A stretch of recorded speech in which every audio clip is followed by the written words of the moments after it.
Sorry, just one moment.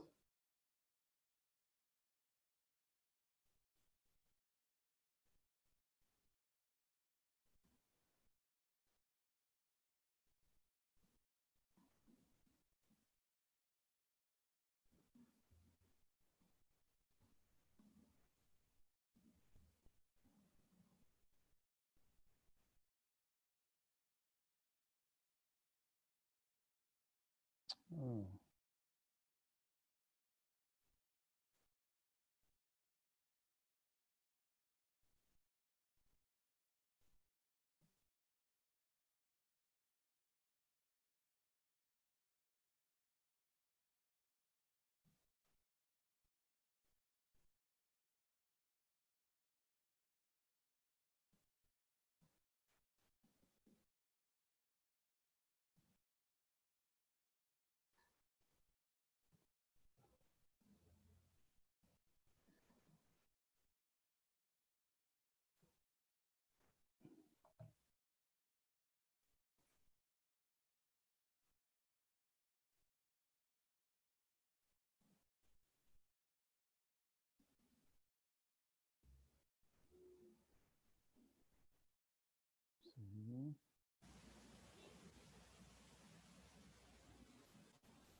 Okay, good evening. I removed my second device from the webinar, so I can't really see what you're seeing right now. I know there's another viewing button here, which I don't seem to find exactly when I need it. Okay, as you can see over here, we have here my Payroll Center. I believe this is by going to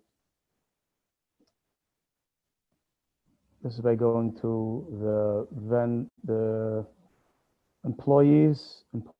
Actually, this is by going to company homepage. So you will have probably enter time.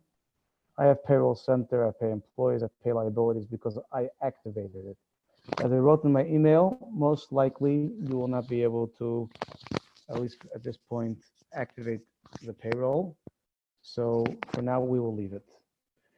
I was asked if I'm going to delete my checks that I wrote in order the balance should be the same. At some point I will. Right now I specifically will not, because I would like to do today as one of the activities a bank reconciliation, and you will see what I leave out, and I need those checks there. It's okay if you don't have the checks in, because you will get the idea what is clearing the bank and what is not clearing the bank. So I am not going to add those checks which I wrote to payroll. That's going to be part of my reconciliation. So by me not adding in those checks, you will also see how we do reconciliation. You won't add it in the first place, and I will exclude it. Before that, I wanted to tell you what happened last time when my software froze the last 5 minutes of class. And this is probably one of the only two things that we will need to learn in the file drop-down menu. I believe you see now the file drop-down menu. New company, we know already how to create a new company. We set up one, we do it all. And we went through last time how we can add another company. You will go through the same process. You will pick the industry and you would pick the type of company. If it's a sales company, general sales, if it's a product, then what's the status, if it's a corporation or LLC. So we don't need to do new company. What is the purpose of new company from existing file? People asked me before that. So I'm going to open up my second file, which I did last time. And I will show you what is there. In the meantime, you can click on new company from existing file. And it's going to ask you what you want to do. Select a company copy from and enter a name for the new company. And what I did last time is I select We Do It All 2, the number 2 or TO or TOO, any variation. We're not into the homonyms right now, but you could do right now, We Do It All 2. So you'll be able to differentiate what is in the first file and what is in the second file. Once you enter a name for the new company, create company, the QuickBooks will get to work and it'll take about a minute. So I will stop here and have you do it, and then I can explain to you what you can expect.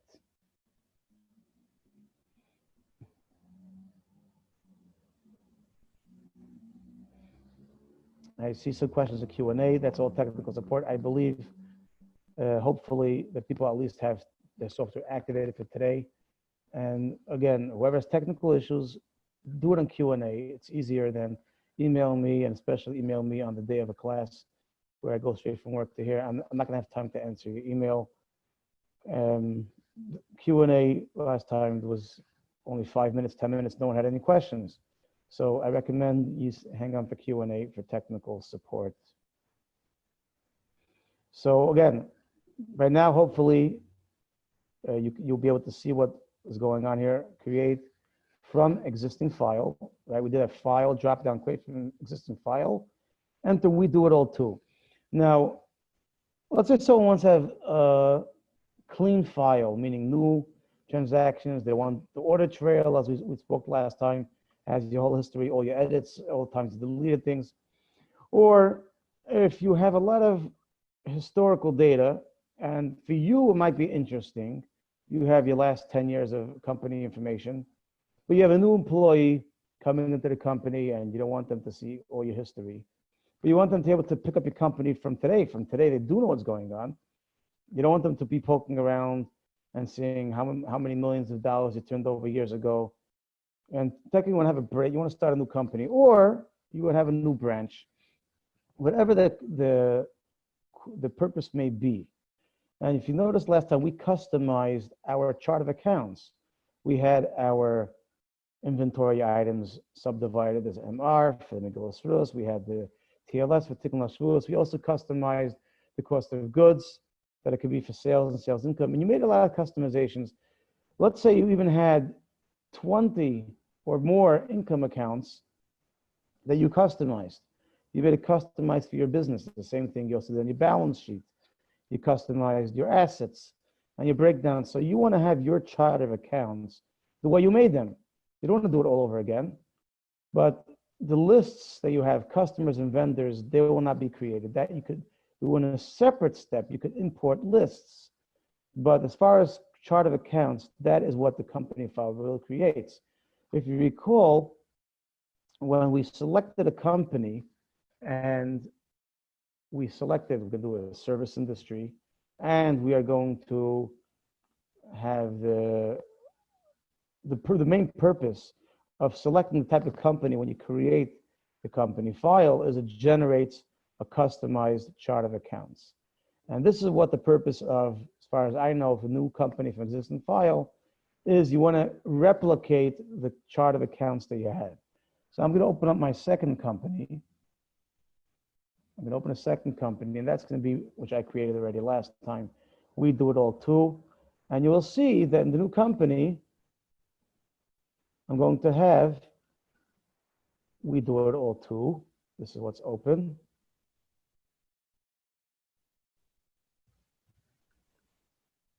And you'll see that the chart of accounts, why did my QuickBooks stop working? I don't know. So we're going to start it again. Okay, so we do it all. This is fine.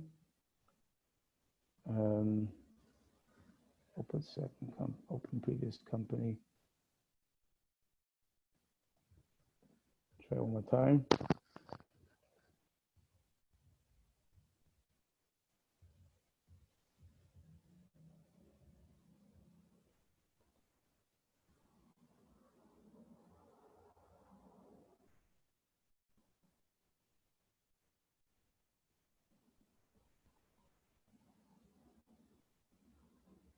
Okay, so now we Do It All 2.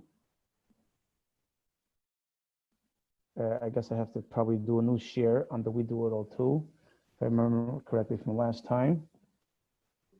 In case people start waving their hands. And as you see, I only have enter time here. My payroll is only activated on the company file itself that I did. That is, payroll is the software. QuickBooks lets you do as many company files as you want. But payroll is unique to that file, and you have to repay the service of payroll for every company.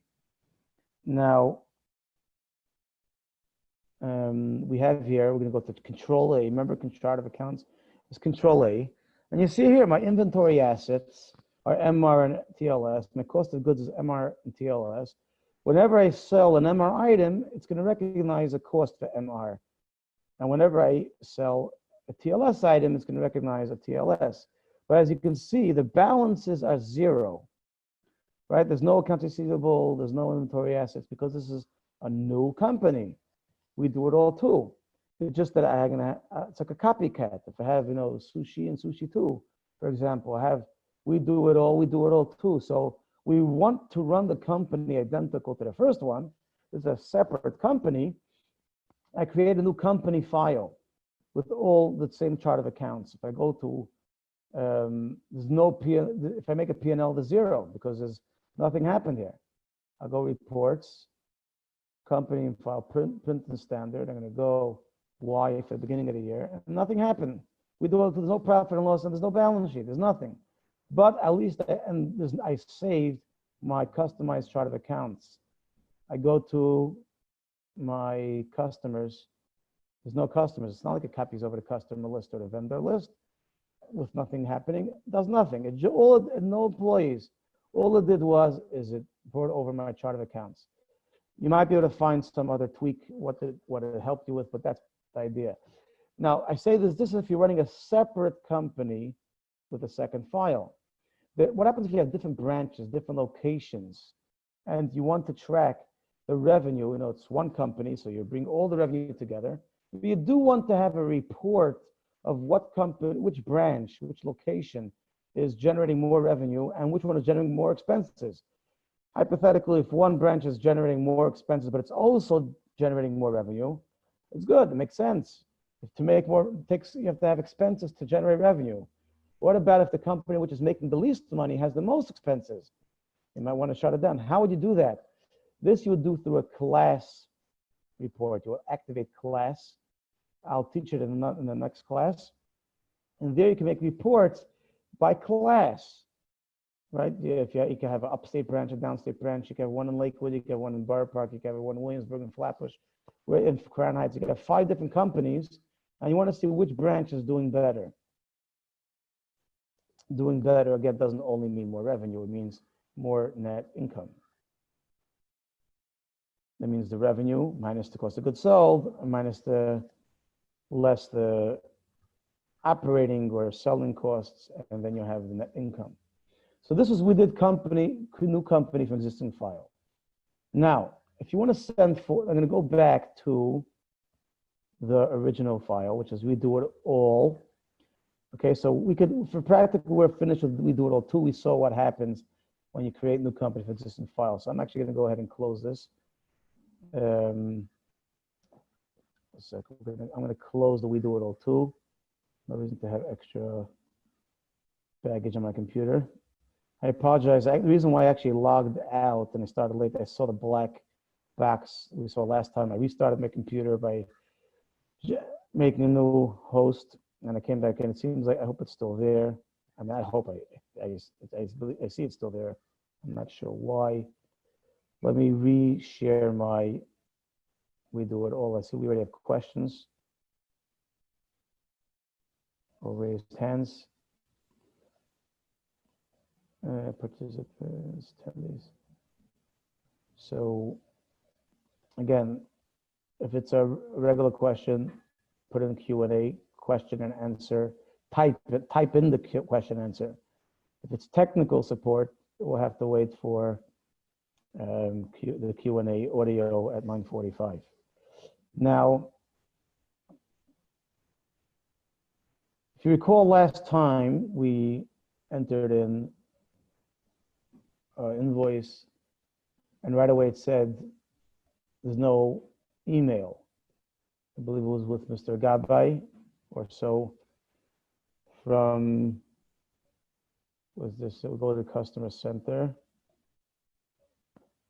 Actually, I did the calendar. It's a thing in itself. Okay, Customer Center, Mr. Gabay. We did this at 525, so it might have been Ploni Amoni. We had, it doesn't make a difference. Right now, we're going to do it with Mr. Gabay. We're going to show how you send invoices by email. So the way you do it is you go to File, drop down, Send Forms. File, drop down to Send Forms. And there's going to be nothing to send. The reason there's nothing to send, see, 0 emails. Send forms means you want to email that. What does it mean, forms? You might email an invoice, you might email a sales order, you might email a statement. Those are types of forms. But there's nothing here because we didn't do anything. So that is actually step 2 of tonight. File, send forms. There's nothing to send. So let's go back to Mr. Gabay.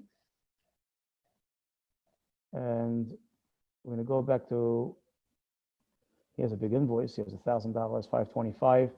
It's after Shavuos, and we want to collect on the Tikkun Lo. We want to see what happened, or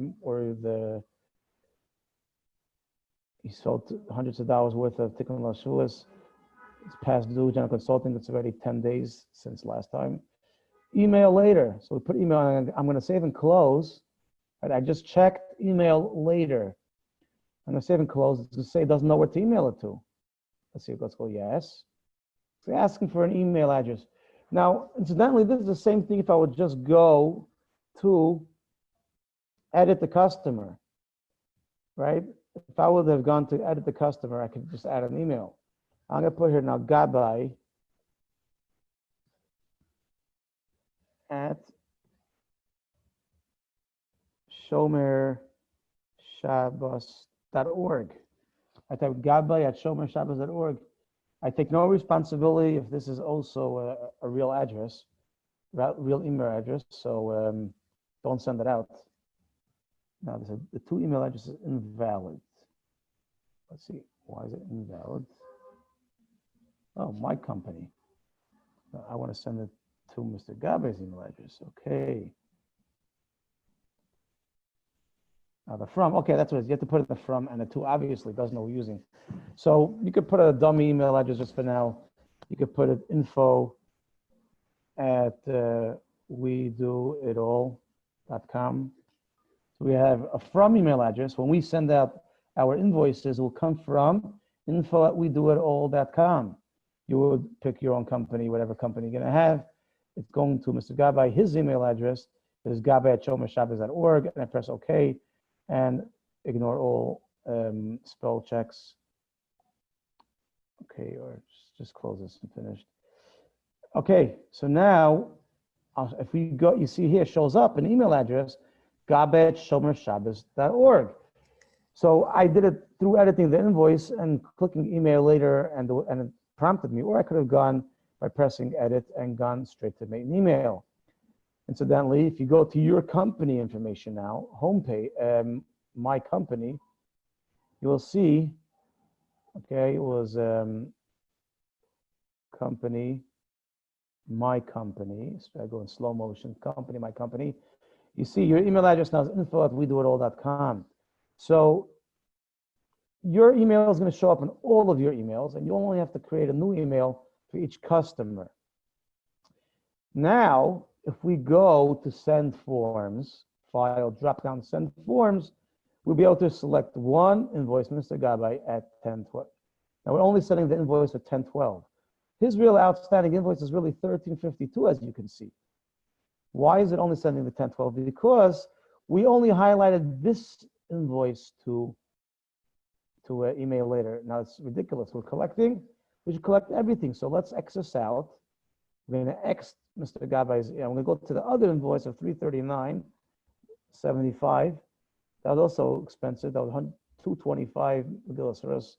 Well, again, we'll click email later here. Again, we email later in the second invoice of Mr. Gabay. I press save and close. It's not going to prompt me anymore to put an email because will ask me to save the changes, and I'll close, but it's not going to ask me about putting an email because the customer already has an email. So once the customer has one email, you don't have to put the email address for all the invoices. However, it's only going to send the invoices that you selected to email. I go now, File, drop down, Send Forms, both email invoices will come up, and Baruch Hashem, everything makes sense. Mr. Gab would get a hold of his emails, and if you would press Send now, it would send you email with one catch. Since there's two ways it could send it. It could send it with email software from QuickBooks, or you can have it work with your own email server, and it's going to prompt you to give you that information. You have to give a login. So now, I'll press Send now. It says you have to set up your email. So setting up your email, I'll consider this technical support for now, because either you're going to set it up with Outlook, Outlook Express, Mozilla, or your Gmail account. In this case, it's not even Gmail, because it's shomershabbos.org, it's your own host. But you could have your own host be forwarded to Gmail. This is beyond the scope of the QuickBooks class. This is setting up your email. But we walked through the steps of sending invoices, which is File, Send Forms, and assuming your customer has an email address, you'll be able to send that. So I'm going to close this for now. And before I go over to step 3, which is bank reconciliation, you can also check yourself if it works. If you go to Gabay and you double click on the invoices, or you have to do that anyway to go to each invoice, select email later, and you have to add the email address. And when you go to File, drop down, Send Forms, you will see those invoices. This is what I believe is important right now to know from the File drop down menu. We cleared new company from existing file, open restore company. We saw how restore is really restoring your backup, or making a file out of another portable file. You can restore from a backup file or a portable file. Open a second company or backup a company. That'll be making a backup file, which we discussed already. I'm going to do in the review steps. We're going to run through quickly different types of files. Create a copies. You just make a copy of a file. So you want an exact same copy of your file. It's not an accountant, it's not a backup, it's just a copy of your file. And you could close the company without closing the software. And utilities will leave for now. We'll skip over the utilities. We'll get back to utilities.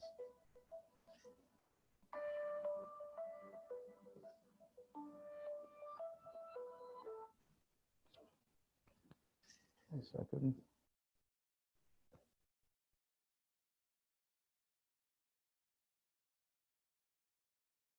Okay, occasionally someone calls in and tells me that there's an issue with the presentation, but that's false time. Okay, so we did file this print forms. Obviously, there's a million things you could print. We're not going to go through them. You could print your checks, you could print credit memos, you could print invoices, and assuming you have a printer, you will print those stuff, printer setup, and the send forms, that's what we did. And shipping is another service. If you're shipping FedEx, UPS, USPS, that is beyond the scope of what you need to know for operating QuickBooks. Okay, so that we did is the file drop-down menu. If anyone has any questions on what we did now, please let me know. Otherwise, we're going to continue on to step 3 of what we're doing here tonight.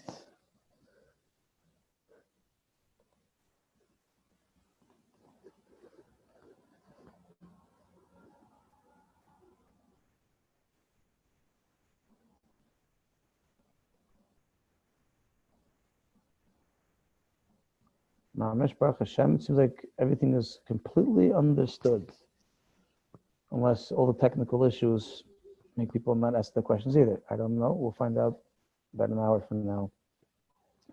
Okay, bank reconciliation. That's in the banking drop-down menu. We know how to write checks, order checks, assuming you want to order through QuickBooks. You don't need them to do it.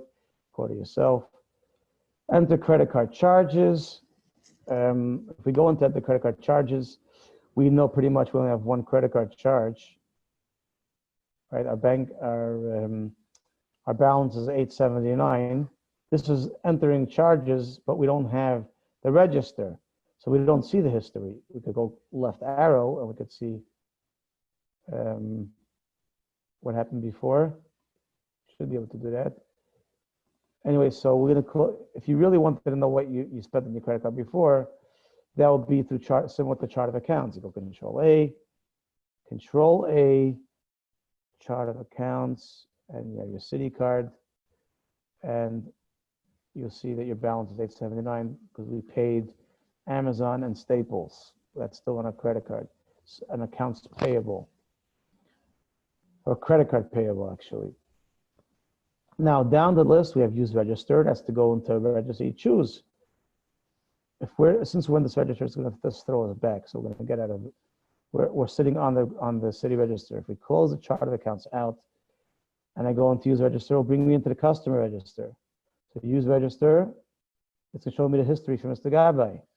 We don't want that either. So let's close at the customer center. Now, if I go use register, it's going to ask me, who do you want? Do you want your bank? Do you want your credit card? Because there are many registers you have. All the permanent assets have registers. The bank, because there's different activity that we save the history from. Credit card, equity, or it's liability. Those have registers. We're going to use our bank register. I have in my bank, as of this 5/25, $618. You could see the only difference between my bank register and your register are the 2 checks I wrote to Yaakov Fishbein and to Pinchas Tadris with the taxes removed. Some of you might have 621. That is because you deposited $3, right? If I go banking, make deposits, that's the next line, I still have $3 undeposited. And I am leaving it exactly so you will see what's going on in my reconciliation. Going down the list, banking, make deposit, transfer funds. We'll skip, that's basically when we had the transfer by opening balance equity. But if I had 2 bank accounts and I selected an account, I could transfer money from one to the other. In my chart of accounts, by account, it will show up under other banks. So right now I only have Chase, right? In my account I have Chase, but if I had a second bank called the Citibank, and I wrote out a check to Citi, it's not considered an expense. An expense is going to write to something else. If I move from one of my banks to another bank, that'll be a transfer. So I could fill out a form from QuickBooks, which is a transfer form, or I could just write out a check for $200, which I'm not going to save, and I write it to Citi. And it's going to tell me, it's assuming it's my credit card, so I want to go Citibank to differentiate it. So Citibank, second. Citibank, and it will tell me if it wants me to set it up, I would select a new bank, right? So why not just, since I'm doing this already, I might as well finish it off. Account type Citibank, save and close. Save and close $200, and see, it shows up as transfer because it transfers between my banks. It's not an expense. I am not going to save it. I just showed you what theoretically it will do. So I'm just going to delete transfer, or I can restore, same thing. So nothing happened. I just showed you how I created a new bank. If I go to my chart of accounts, I have Chase and a Citibank. So then if I would go to banking, I could transfer funds, right? I write out a whole form. I'm transferring from Chase. I'm transferring it to Citibank. I can't transfer negative. So this is what would happen if I did banking and transfer funds. Or, as I showed you before, I could just write out a check directly from this register. Now I can write Citibank because the payee already exists. There's already Citi. Actually, Citi doesn't exist as a name yet. So there is no Citi name, but there's a chart of accounts name. Similar, okay, so trying to stay on topic here. I went down the list. I'm holding now reconcile. What will be your reconciliation at the end of May 31st? Reconcile, May 31st. I put it in my ending balance will be 621 because I believe I would have $621 in my bank. Note, we do not have 621 in the bank. What we have is 618. I am aware of that. We shall see shortly. So I put in, by me, it says statement date is 5/31. I already wrote that date in, but you might want to do it manually. And one way you would do it is you go T, actually T, which is today, M to the beginning of the month, and minus a day earlier. So right now, if I did T, it's 6/8. M is the beginning of the month, and minus, oops, I highlighted something, and minus some 5/30. Yeah, that's because May only has 30 days. May does have 31 days. So let's see again, T, M, minus 5/31. Yeah, it does work. It does work. And you chill out. And what are we reconciling now? So before, it wouldn't give you an option. I happen to have two banks, so you choose Chase.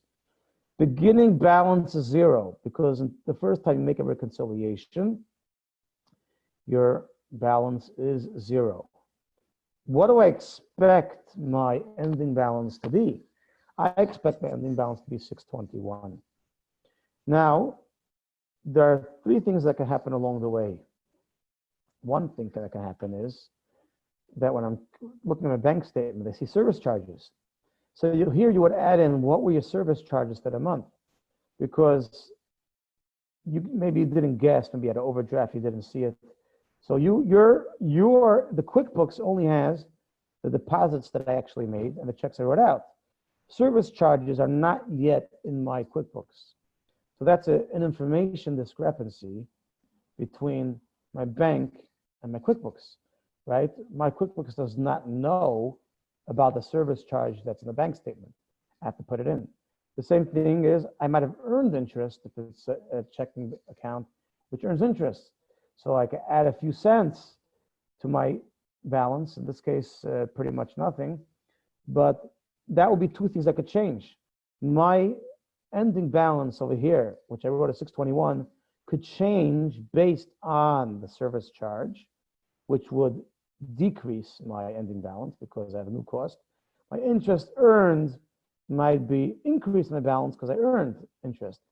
And it gives you here the option to choose the month. Well, it might have been in many months, right? You might be looking over the statement of April, but we opened the company only in May, right? We're just in the second month. So you would put in, again, H will give you the following month, 5/31. You would go choose the account. Here will be appropriate to put bank service charges. That's what service charge will be. If you have a service charge, you want it to select bank service charges.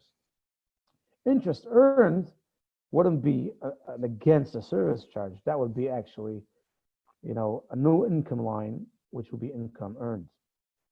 You would create it, you go add new and make earned income. But this is all irrelevant for this particular statement because we did not have service charges. We did not have any interest. We might have a service charge in June called the bounce check because we're running over, right? But in this case, we are not going to have it because we didn't mail out the check yet. So it didn't hit the bank yet. And in any case, it wouldn't show up on the May statement because it's a June check. We did this on Thursday, June 3rd. So I'm just going to go continue now because I already have my bank account, Chase. I have my statement date 5/31. It came in the past 2 days over the weekend. My ending balance in the bank is 621. No service charges, no interest. Continue. Now, let's go on Marco. So this is what would happen. You would reconcile, double check which deposits on the right side, deposits and other credits are in my checking account statement, and which checks and payments are on my statement. Now, sometimes if you, especially if you downloaded your transactions online, 100 transactions, and all the data came in from the bank, you would just go mark all. Mark all. We're highlighting everything because we assume whatever we downloaded came in. All the deposits are in, all the checks are in because everything came in automatically. Now, that might be true in some cases if you are in an office who just downloads the past half of your transactions and you never had a QuickBooks file. But if you have, like we did, we went through the steps of creating the checks and creating the payments and the deposits, you wouldn't want to mark all because Actually, you wouldn't have everything downloaded because we did it manually. And as you'll see, if I select everything, well, now I'm going to move it up to the top a second. You have at the bottom service charges or no service charges this month, or no interest charges. I want my ending balance to be 621, but there's a mistake here. There's a difference. I'm off by $1,100. Why is that? Well, first of all, the checks to Yaakov Fishbein and to Pinchas Tadris, I'm going to uncheck because they did not go out in May, right? The assumption is that we're still off by $3. Difference is $3. And I understand because I didn't deposit the $3. I didn't deposit Yaakov Fishbein's $3. I mean, 5-ish Glick. Now I can either modify my balance to 618 if that was the case, that I really didn't deposit it. It's undeposited. If I go continue, my difference is 0. It all matches. Ending balance is 0, meaning that's what it says in my statement. Cleared balance is what I'm telling QuickBooks is. So my cleared balance from QuickBooks matches my ending balance on my statement. Beautiful. Now, alternatively, I'll go modify, and I know it's 621. I wouldn't have kept the money sitting around. So I leave it at 621. I go back 1 second. Did I make a mistake? I'll go banking and make deposit. And I'm going to put that $3 in the bank. So, but when I'm going to deposit it, as of not today, I'm going to deposit it because if I put it today, it's still not going to help me. It only went in the bank in June. I'm saying it went in M, which is last month, and back by 2 days, actually, because we said that the 28, 29 was Shavuos, 29, 30. So we're going to go back to, Erev Yom Tov. Just like Pinchas Tadris went and he created for me an hour of WD. He also dropped by the bank and put in my thing. So I select now the $3 and wow, reconcile now for period 531. It says on the top. And I'm going to pause here. If anyone wasn't following or was following and didn't do it yet, we're going to get you to do the step of reconciliation. And now you see a check in QuickBooks up through 528 because everything was reconciled. Let me see any Q&A here.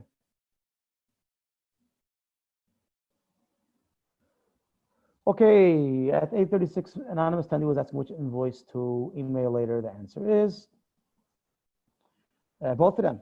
We're going to email both of them. We did one at a time. Shmuel Rabin asking at 8:36, why did you plug in money balance of $300?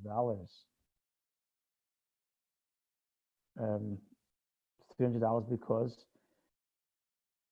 he probably had $300 of WD. If you recall, that's what Pinchas Tadris did. Pinchas Tadris is helping Ploni Almoni getting his. We billed them only 4 hours. We didn't bill him the 5 hours, so we have 1 hour unbilled. If you have any further question on that, you can get back to me.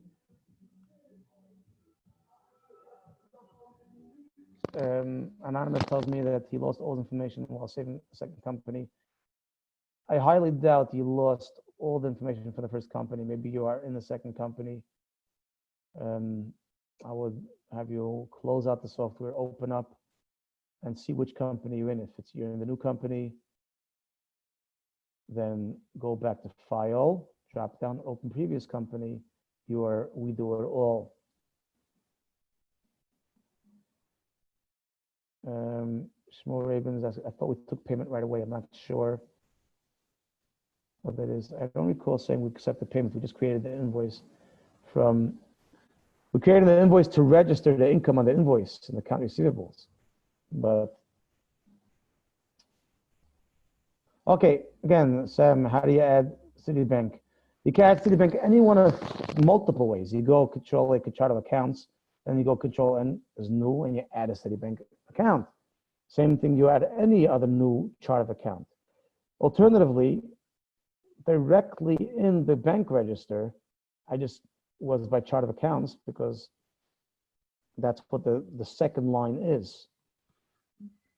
The second line shows account over here. Payee, transferring to account. You go account new, and you add a new account called Citibank. There are many ways you can do that. I believe that answers your question.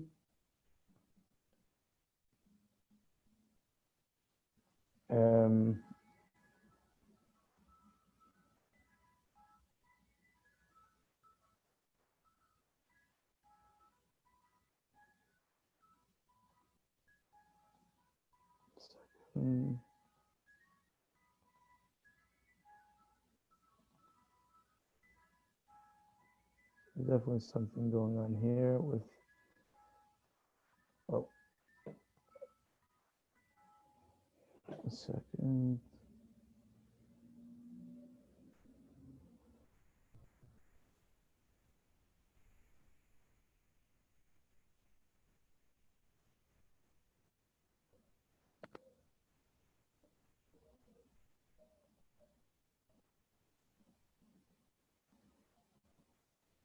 Okay,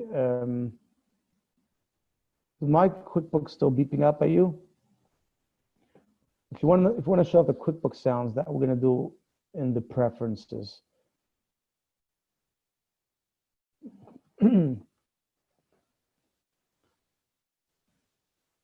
Okay, I have two questions from Anonymous. I don't know if it's the same Anonymous or two different Anonymouses. What is the purpose of reconciling? Well, number one is we want to know what outstanding checks we have, right? We want to keep track. Well, first of all, you'll see, as I just said, it's possible that you think you have money in the bank because your QuickBooks says you do, and really you don't have money in the bank because little you know, the bank little by little has been adding service charges and you start bouncing checks. So you want to see from month to month. Some people, big companies, do it day to day. See how many, if there's new charges that for some reason they're not aware of. You would also, if you're big companies, they download activity after every. It's they do a lot of the secretary. Some companies, the secretary comes in once a week, and the boss is just doing all type of mobile payments back and forth. And he doesn't know how to do QuickBooks. He just makes the payments, and he's writing out checks handwritten. And you want to just download the information online, and in that case, you will have this what the bank has, but you also want to know sometimes you have checks that are stale dated. So people hold on to checks for multiple months, and you think that maybe you had a windfall, you made money. You can always make a report and see some checks were not deposited. You can also see by reconciliation if your books has a check written out twice, or you double record a deposit. Maybe by mistake, you entered a deposit not through receipt payments, but you went in your register and you deposited money. So I could have gone here and deposited $1,000, deposited again $1,000. How will I pick up my mistake? Whenever I'm in QuickBooks, I say, wow, I have money.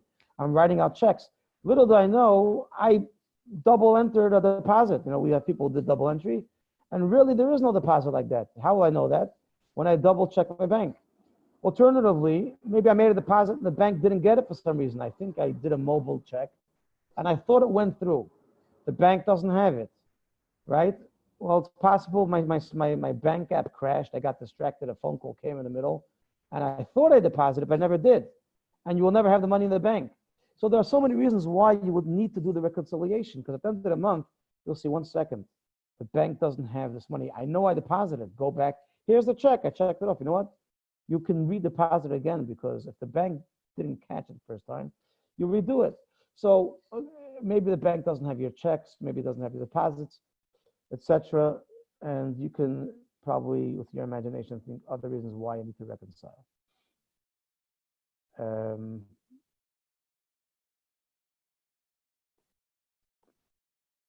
Shana says she doesn't have $3 to deposit. Maybe it was already deposited. At the end of the day, what is your bank register? If your bank register is 621, it's fine.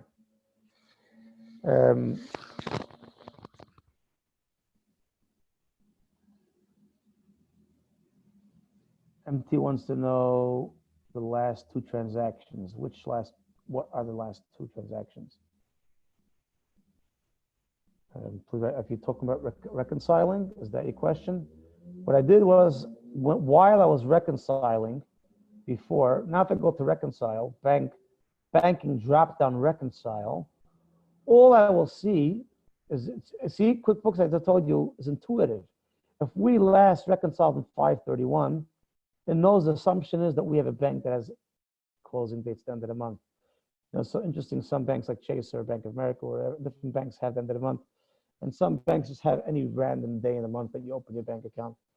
And it will make things simpler. Maybe you could call the bank up and you could do it, you know, get change your end of the month. Regardless, 6/30, 6/21. I didn't do anything yet. Actually, now I have negative 485.66, negative 485.66, assuming there's no income.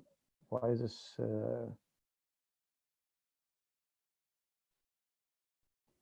Was not responding to me. Was my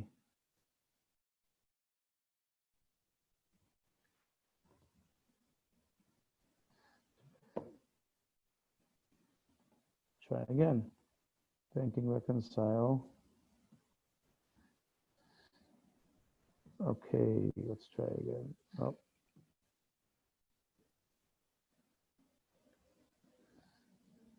Probably hit a button here. Okay, let's see. So if you go into reconcile and I will continue, and you must enter an ending balance. And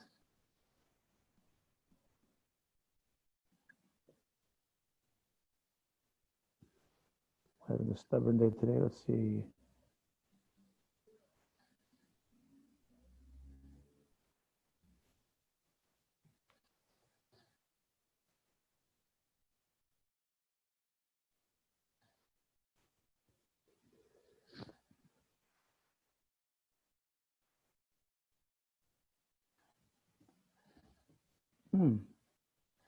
Because it's my keyboard that's not responding here today. Let's see.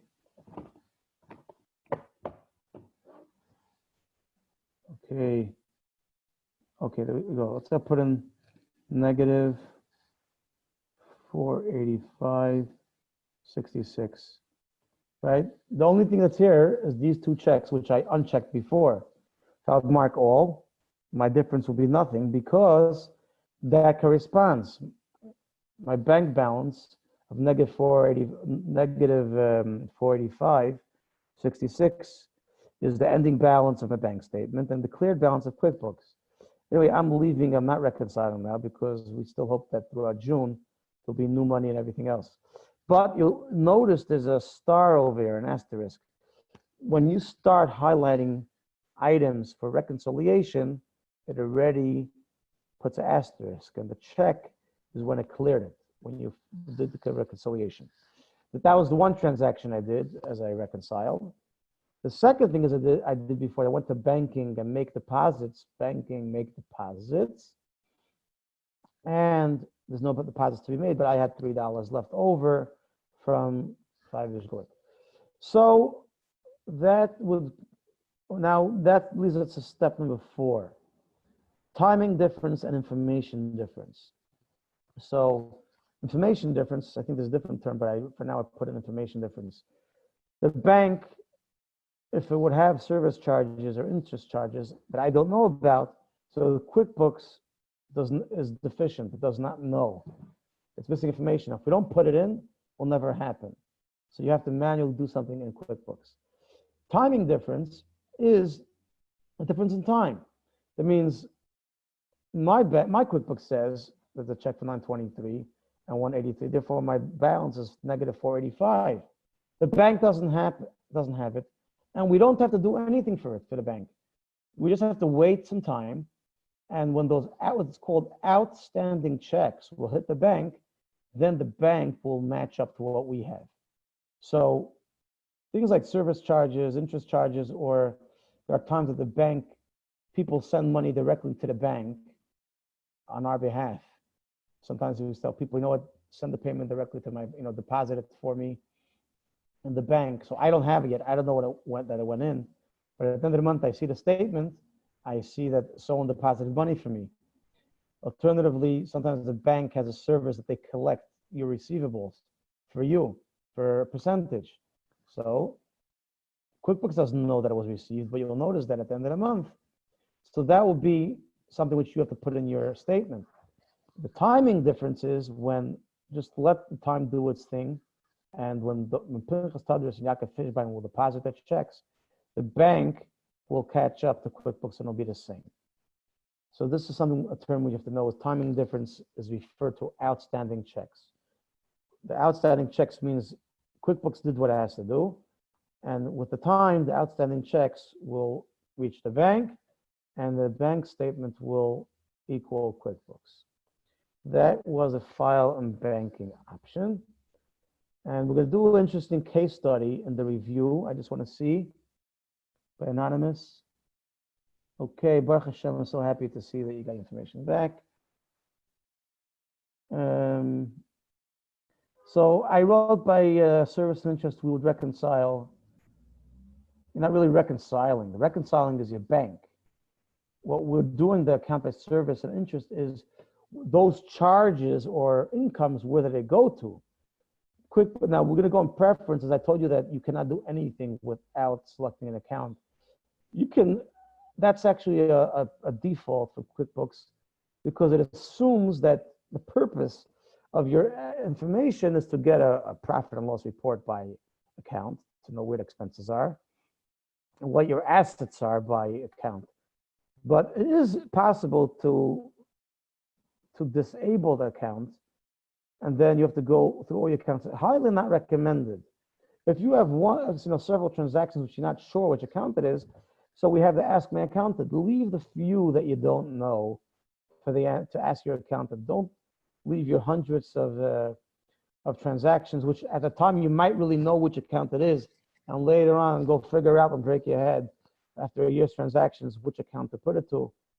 It's not appropriate, so that's why QuickBooks really does it. But again, you can create yourself headaches if you want. QuickBooks will let you do that.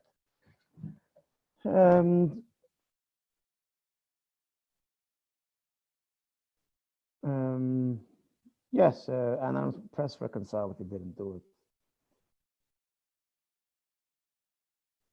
So that answers Anonymous, that's Esther's question as well.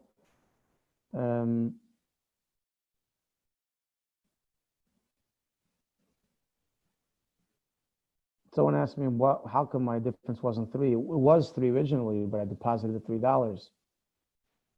There's some people that left the 3 in the accounts receivable, so their receivables is $3 more.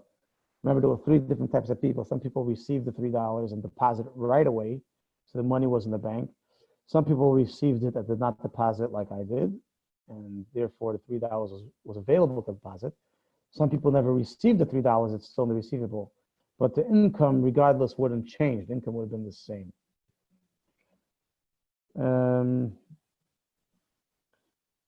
Someone tells me they close QuickBooks, it doesn't open. Try pressing Alt-Tab. Sometimes it has an update which it wants to install, and you'll press install later. That's why it seems like it got lost in the opening up. Okay, 856, Anonymous is asking, so do we reconcile in QuickBooks after we put the money, $3 in the bank? Yes, we do. We did.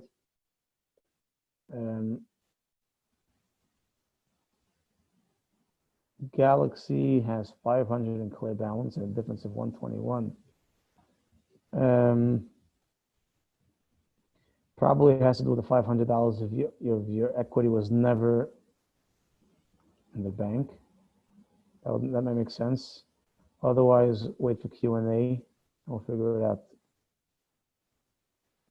Okay, when you do reconciliation, ask to select the report. You just close it, and for now, what we're going to deal with reports.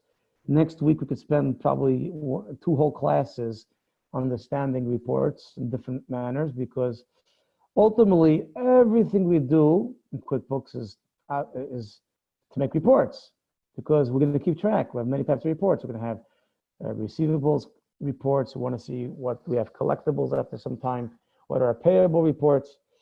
That is what is the purpose of putting everything into QuickBooks? Not to just sit there. We do something with the information. We can analyze, the profit, which months make more money, which is a slower month, which month has more expenses, and everything has to do with reports. And I told you can have hundreds, dozens of reports and customizing it, etc. So at the end of reconciliation, that answers Rachel's question, and I believe we are done with the questions for now. Okay, for those that are sticking with us, the course is getting a little more interesting. We're going back to that instant credits with a twist. So let's read this case we have over here. I'm skipping number 2, and then I'll go back to number 1. So Reuven, if you recall, Reuven was the owner of the company. He just came back from an open house yesterday, Sunday, and he decided he's buying a summer home, not for himself, but to rent it, because it's for himself would have no bearing on we do it all. We do it all as a company, and there is no commingling of funds. Whatever you do in your personal is your personal. So your personal bank account will not be here in the bank accounts, will not deposit to your personal account.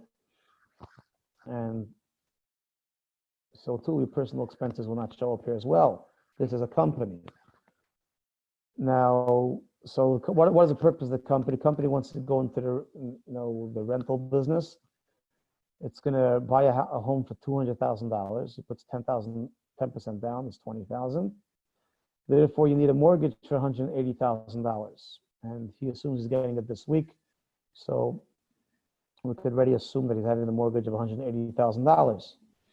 But as everyone knows, and I'm using round numbers to simplify, in addition to the purchase, the acquisition cost of the home, which is $200,000, which again will be covered by his injection of funds into the mortgage, which was pre-approved. Has closing fees, $2,000. He has $500 interest for June because he's borrowing the money today. So usually you borrow the money, you pay it the next month. But when there's no whole month, you pay it now at the closing, which will miraculously take place anytime in June. So you're paying the money for renting in June. And for borrowing the money in July, we pay August 1st, because for rent, that's the way it is. We don't make a payment in July 1st. We prepay the partial month of June, and for renting, we pay the money at the end in the next month. So the payment in July 1st will be for August 1st. The payment to make in August 1st will be for the interest of July that we borrowed. Anyway, so we have $2,000, $500 of interest, which we're going to pay now. And we're going to pay a homeowners association fee of $2,500 for the year to cover the various expenses of the common area, the shul, the pool, what have you. And then you have property tax on your own home that you're renting up to $2,700. What are the debits and credits? I don't know if anyone looked at it yet, but we just reviewed it.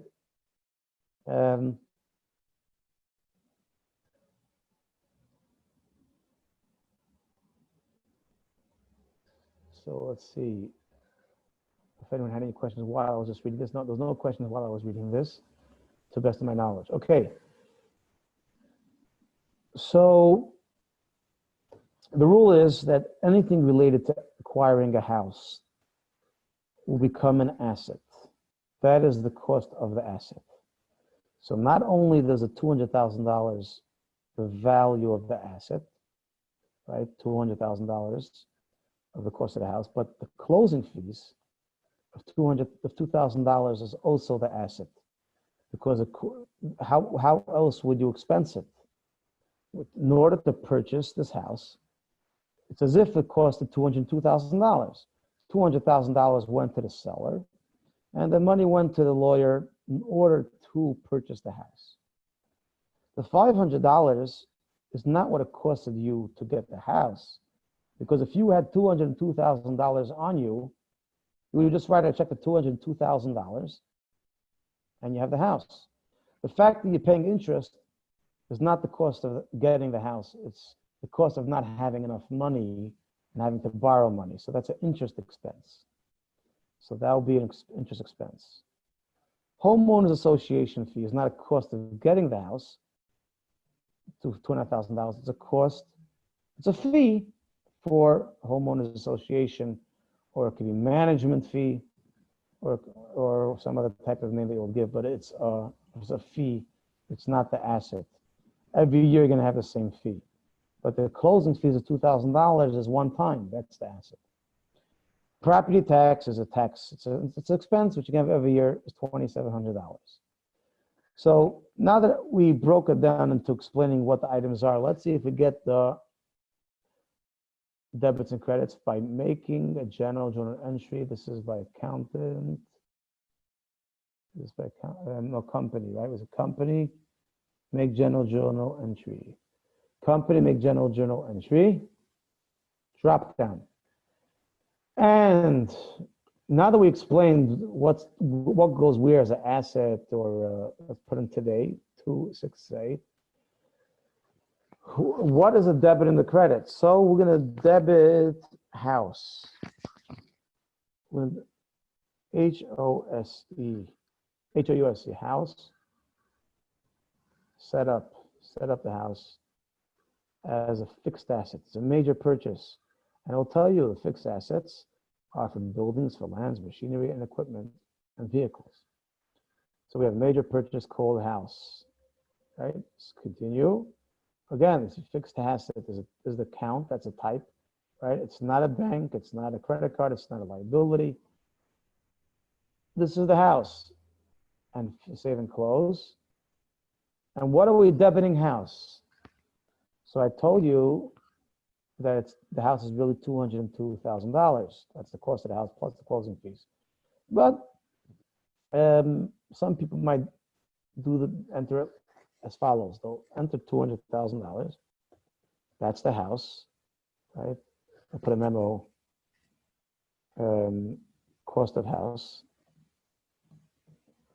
because they always want to refer to how much the house cost. Did the house cost me 202? No, the house cost me 2,200. Why does it show 202?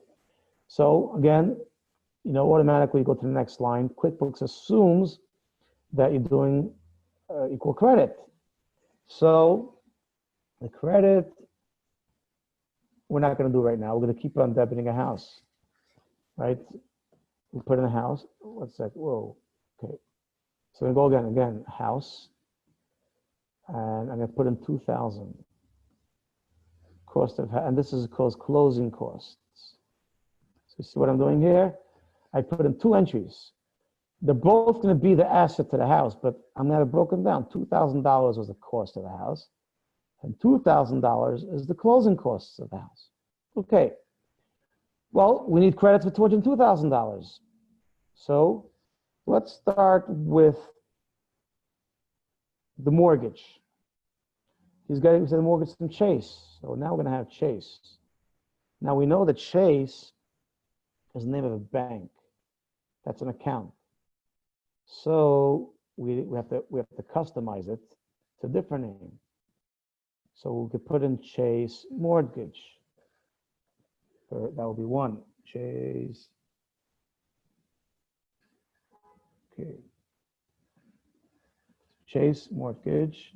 Or you could put a that. What I want to do, Chase Mortgage, set up. This is not an asset account. Let's see, what happens? I owe the company money. So it's not an asset, it's not a bank. It's a loan. It could be a loan, but this says here loan is what we owe for a loan or a line of credit. Now, we didn't just borrow a few $1,000s a loan. Also, a loan is a current liability you have to pay soon. This is over time. So let's drop down and see long-term liability, right? It could be a current liability or a long-term liability. And I'll tell you, this is what mortgages go for, a long-term. And the reason why I want to do it is because when you do a balance sheet and you're trying to go for financing, they want to know what is your current liabilities and what are your long-term liabilities. Because if you have too many current liabilities, you're in trouble. You're underwater. You might file for bankruptcy, they're at risk. But if your liabilities are long-term and they see you have a good cash flow, so you're a company which takes on debt and pays the debt and manages it properly, and you have very low current liabilities, and so these companies will agree to lend you money, especially if they could maneuver themselves into an earlier term liability, like less than a year. So now we have Chase Mortgage is drop the other account, the long-term liability, continue, and save, and I can put a description. Mortgage, if you want, you don't have to. Mortgage for summer rental. I'll put in number 1 because you never know. We might go into business and take many. Account number, you could put the number, what the loan number is from the mortgage. And I'm going to save and close. Tax line mapping is not fair for now, because you see it as actually Schedule C and Schedule E. In this case, it would actually be Schedule E, rents received. So I could put it in just for save and close. Okay, I said I wouldn't, and I did it anyway, so sorry for that. Okay, but 1 second. Why did I put 202? Because that is the credit for the debit.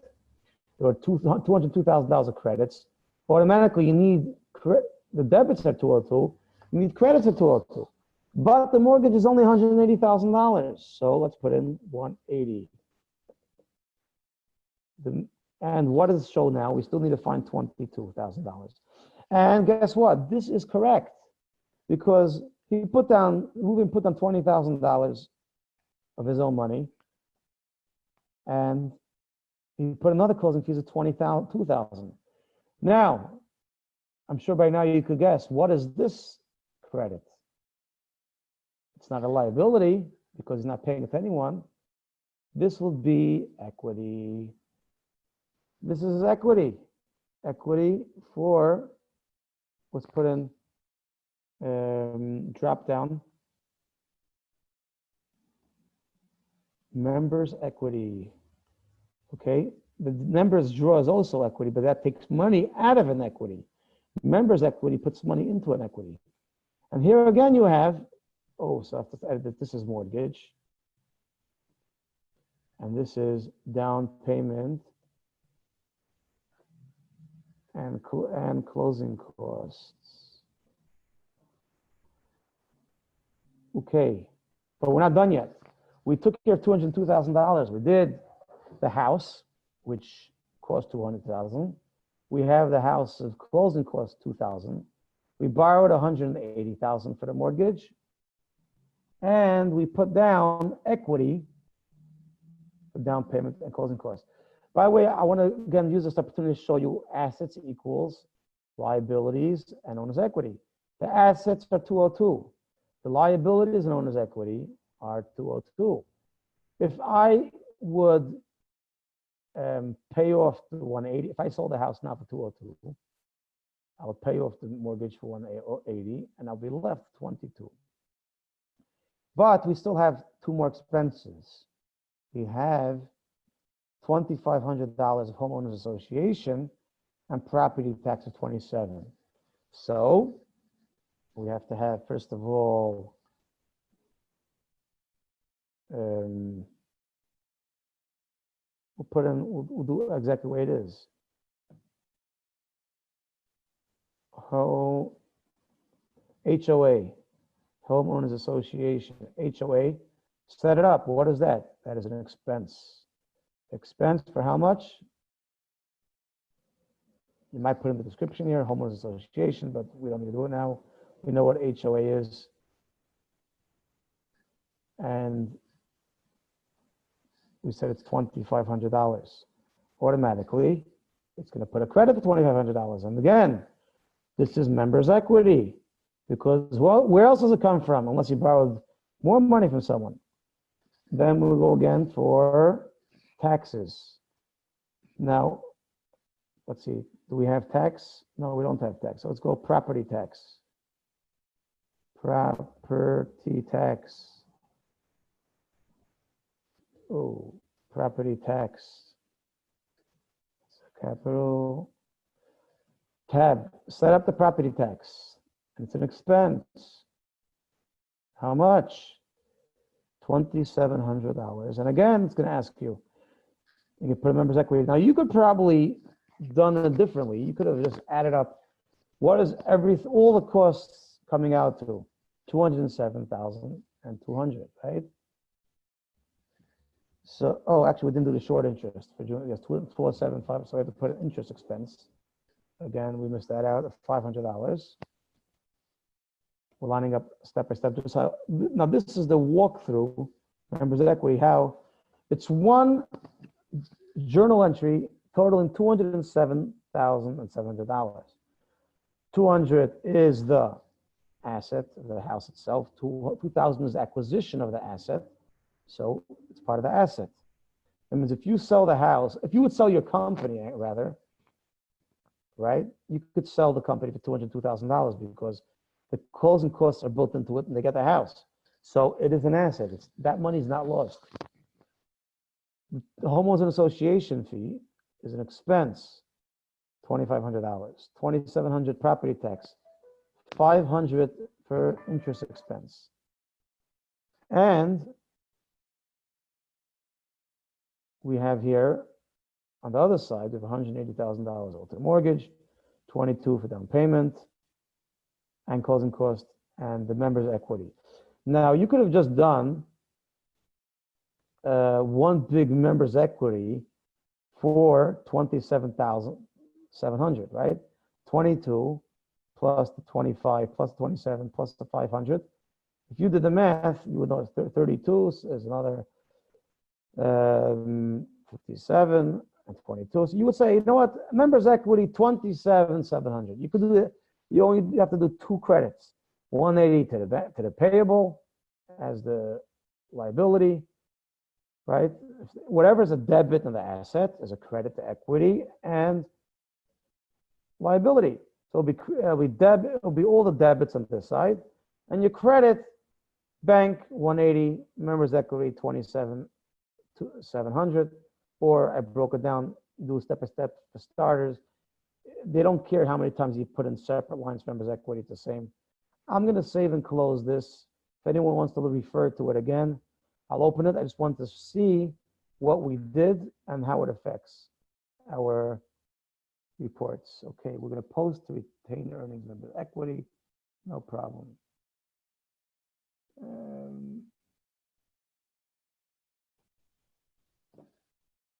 Okay, nothing changed in my bank. Everything happened externally, right? Ruben put the money, wrote it directly to the lawyer, to the tax department. The money went directly to the developer who sold the home. So nothing happened to the bank. So there's no invoice. There's no invoice from a seller to you enter, receive the inventory. You know, a house is not an inventory item. A house is not a bill. So this is another example of what you would do with debits and credits for. And after rehearsing it many times, I believe now you understand what's going on. If I would make a report, my balance sheet, lo and behold, you'll have, guess what, a new asset. An asset called house. House for 2,000.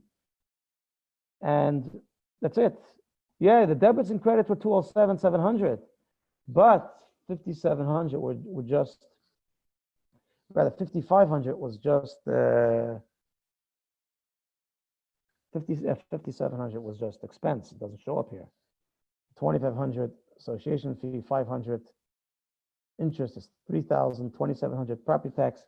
So the asset is actually 202. That's the house. That's what shows up on the balance sheet. And the liability is 180. That's the chase, long-term liability. And equity just grew. Let's see, equity just grew 25,320. That doesn't really match what we want equity to be. So what's members draw? Members draw. Let's go back in here. What did I do? Probably I did a mistake here. Let's go back into my journal entry.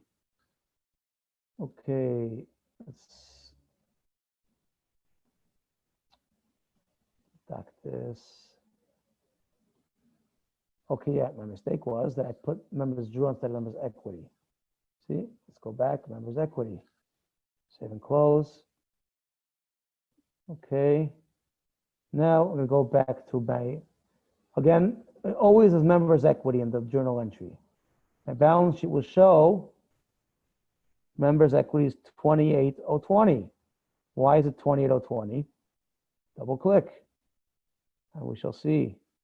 It grew 27,700 on 6/8, and I had 250 from before, 70 from last year.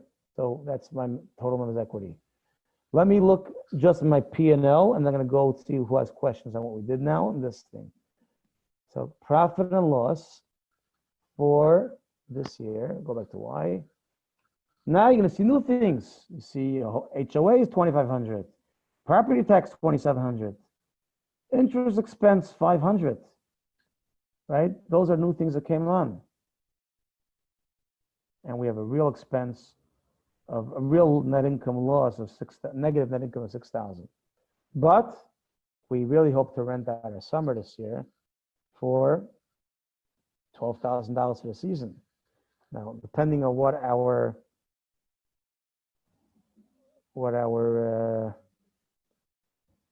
mortgage payments will be, so we're going to get the mortgage payments to pay out through the year, month by month, and we don't need to pay for July now. We only pay by August.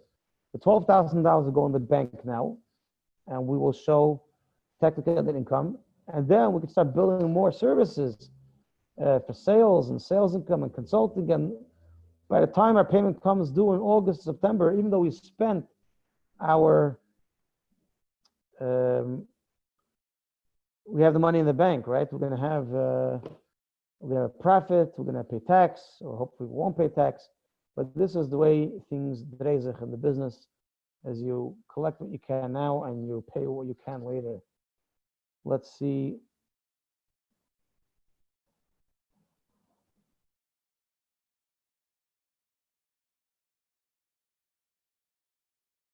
Okay. Now, Sam is asking, I thought 20K will be credit to cash. Same as members equity. No, it's not the same as members equity because cash is the bank. The money's not going to the bank. The money's going straight to the developer.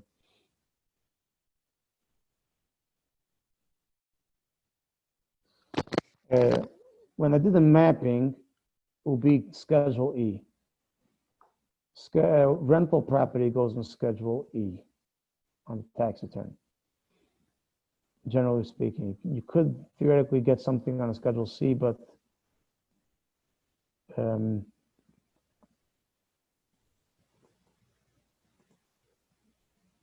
I'm going to ask me draw equity. If I saw draw before, it was definitely a mistake. Draw is when you take out money from a company.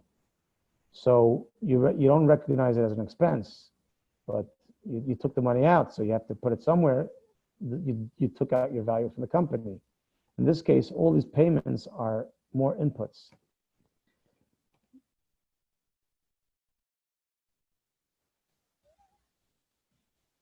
So again, all the rental property information is Schedule E. A lot of people don't get involved in the tax mapping. The main thing is to get the P&L. Leave it to your accountants who will do your tax returns, because things can always be adjusted. There was adjusting entries. And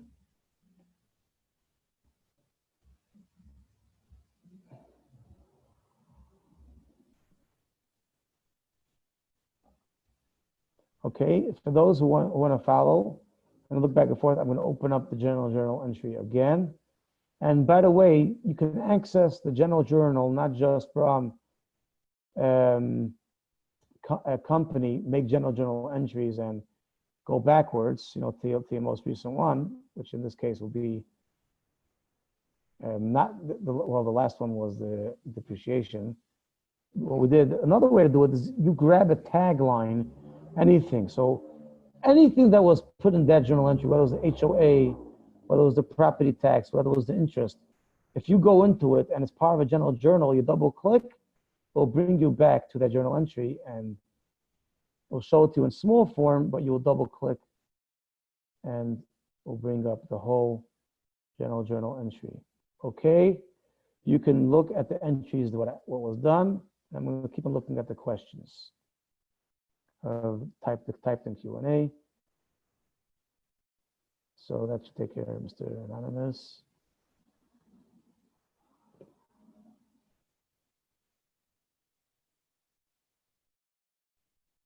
Marvin is telling me that the house has nothing to do with We Do It All. Well, we do it all as a LLC, and because we do it all, we say, why not get into the real estate rental? Who says it has nothing to do with We Do It All? This is not your personal house. We're doing it specifically under LLC to get liability, because you don't want him to sue you. If your renter came sliding in with the scooter and he tripped on your property, you don't want him to sue you personally. He's not renting from Mr. Gold, he's renting from We Do It All. Okay.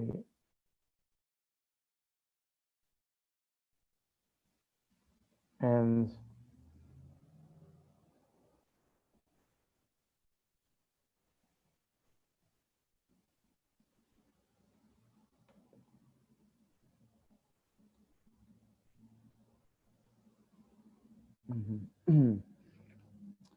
okay, does anyone have any questions on what was discussed until now? Please let me know.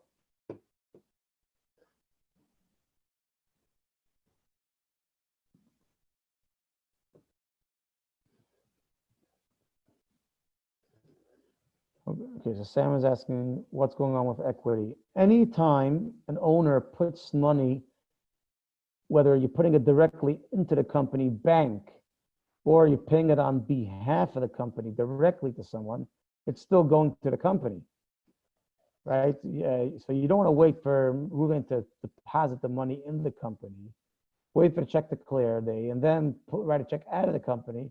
It's not a problem. You could write the check on behalf of the company directly. And anything that's above the money loaned to the bank is coming from somewhere. It's coming from owner's equity. So that, again, equity is what the owner has invested, the claim the owner has against the company. So liabilities are outside claims, people who lent money to the company, and they don't get any profit from the company. They lend money, they might get interest for lending their money, but they have nothing other than what they lent, and therefore they are the first claim. The owners of the company, or a public company, stockholders, they lend money from the company to the company. I mean, they invest money in the company. They will share from profits if it makes money, and they get dividends maybe if they give out dividends. So too, they share in the losses of the company if the company loses money. People who lend money are not supposed to lose money. So I hope I explained that. Otherwise, please stay on for the audio Q&A in about 10 minutes.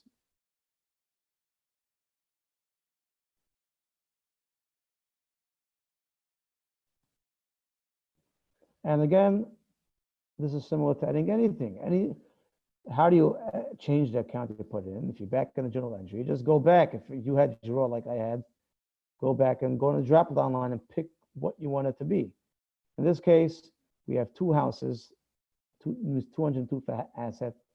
We have the mortgage, that's liability, and then we have equities and expenses. That's Shana.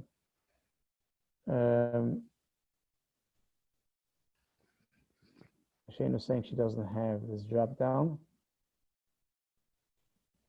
I'm not, okay, that was a long time ago, I'm not sure. What don't you have? Which version of software does Shana have?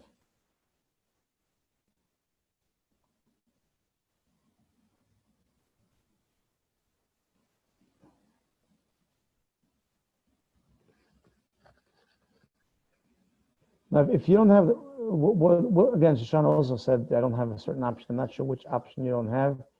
Different versions of software. You always have journal entries. That's going to be any version of QuickBooks. Sometimes it moves around. Sometimes it's in different places, but journal entries always exist because there are certain transactions that the only way to put them in is by journal entry. As we explained in the original class, that you have journals that get posted to ledgers.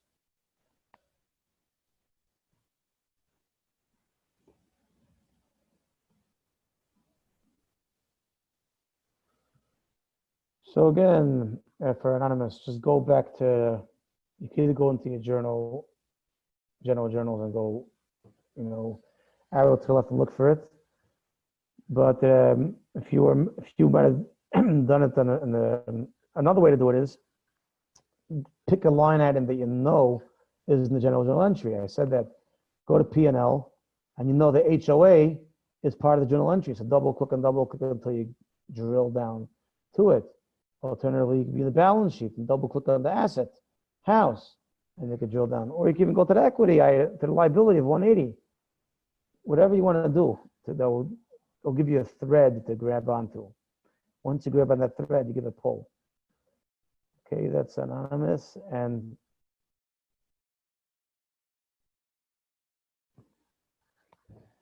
again, the purpose of tonight is not to see if your P&L matches mine. It's to see the new items of HOA and interest and property tax. You see, our P&L is growing longer by each class. One time we added an office supply in the beginning with payroll, with the property tax. Last time we added payroll expenses, which you don't have, but you have now HOA, you have interest, you have property tax. This starts to resemble a real company instead of having one line income, one line expense.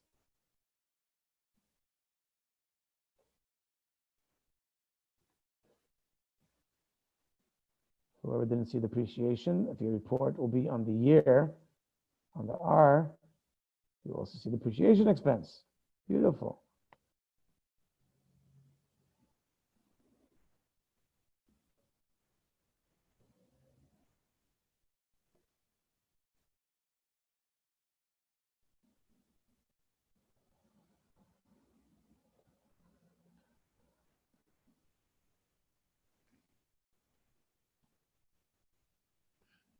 Okay, in just about 5 minutes, we go over to Q&A. I just want to run through, we call the review, QBA, QBB, QBM, QBW, QBX. So QBA is QuickBooks Accountant File. QBB is QuickBooks Backup File. Again, hint, hint, the last letter tells it all. The A is for Accountant, B is for Backup. M is for Mobile. We did last time a portable file, which is a smaller file, a compact file. It would give you the extension QBM. So why do you need to know this? Because if you're going to restore a file, you want to find a backup, you restore it from a good QBB file or a good backup file, not for a defective QBW. QBW is your working file. And the reason you are restoring is because something went wrong. So you want to go back to your most recent backup. And QBX is a transfer file that you send out somewhere. And we all did in the past, but we did not do QBO. QBO might be online. This is when you download transactions. You go to your credit card company, your bank company, you want to download the data. The best format to do it, some people do it in CSV for Excel. The best format is QBO, QuickBooks Online, I believe. But you download the transactions and then you import it in one of two ways. Either you do it in banking drop down bank feeds, and we're only going to go to one place called Import Web Connect File. Import Web Connect File is where you could import your data. Set up bank feeds is just basically another service that QuickBooks could sell you. That you could download it a little more conveniently, but you don't need to do that.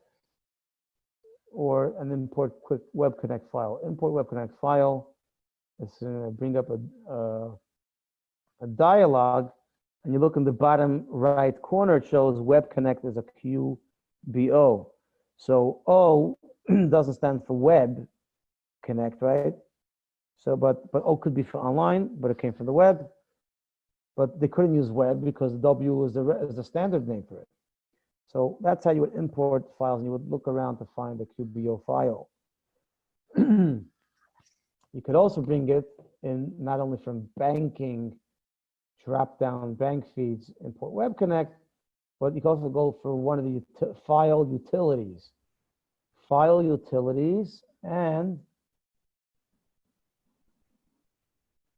import Web Connect files. So here you have to go 3 menus.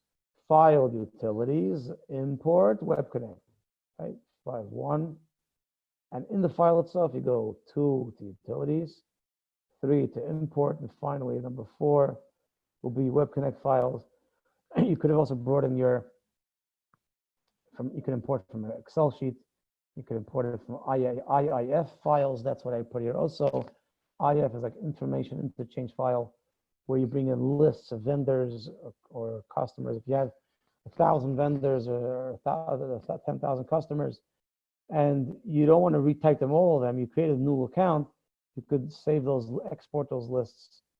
Right? Utilities export. So in the original file, you will export your lists to IIF. Right? Utilities export lists to IIF.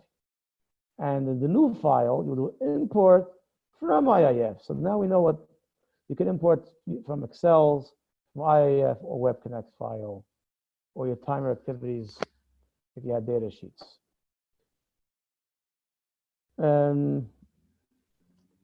We'll leave general entries for now. You could also send them around separately. And we're about to go over to the Q&A audio. The journal, sometimes the secretary doesn't do any general journals. It's too complicated. They only did invoices and bills. And there's the accountant comes in and has to do all the journal entries for them. And he just sends in over a file to add the general journal entries into the file. You could import it, you could send it, etc. So you could they don't show it to export. You have to send the general journal entries a different way, but this you could import general journal entries. So we pretty much now covered the whole banking menu, right? We did also reconcile. We did what's necessary to know from bank feeds. You import your Web Connect file. This is where you would find other names lists. We went through the file menu, right? We said we do file and bank, we did file, we did everything pretty much. We did utilities, import and export, and that is enough for purposes of our course. You could get technical, but we're not, this is more advanced, how you move in QuickBooks to computers, copying files from Mac, etc., verifying data, build data. That is beyond what we're going to do for this course. So we eliminated file, we eliminated banking. Next time, we're going to look again at customers and vendors to see if there's anything we missed out. I believe we didn't. And we're going to start with reports. I'm going to break up reports a little bit in each time. Okay, I hope this was informative. I believe we're still stopped here. And I believe, yeah, this time we did record the whole class. And okay, Sam, welcome to Q&A. Hi there. Hi there. Thank you very much for the course. Yeah, I was just confused about the equities, meaning equities go up with credits. Why are the equities going up when you're paying the interest? Sam, are you here? Yes. Is it just me not hearing you, or? Okay, yeah. Hello? Hello? Hello? 1 second. I must have, before I get the headphone, I turned off my.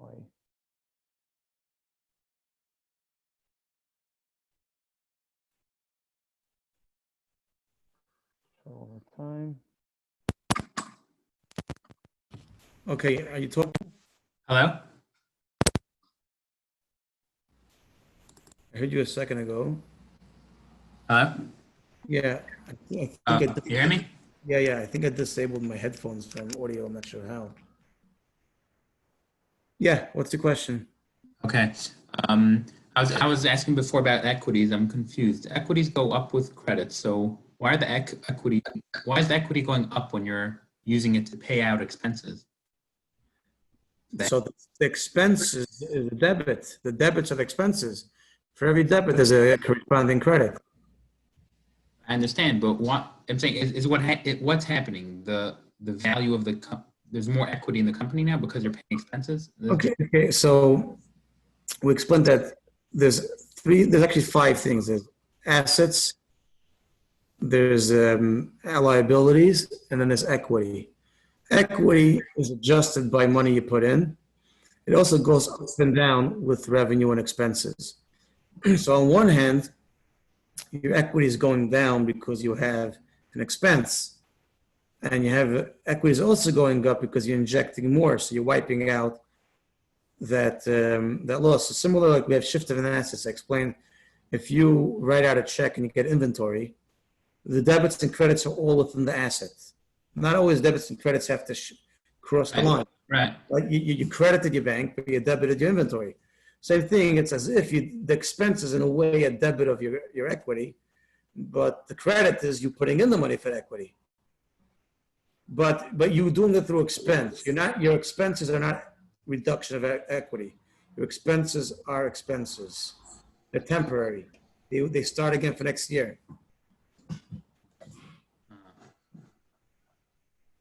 Okay. Thank you. Thank you very much. You're welcome. Headphones. Okay. I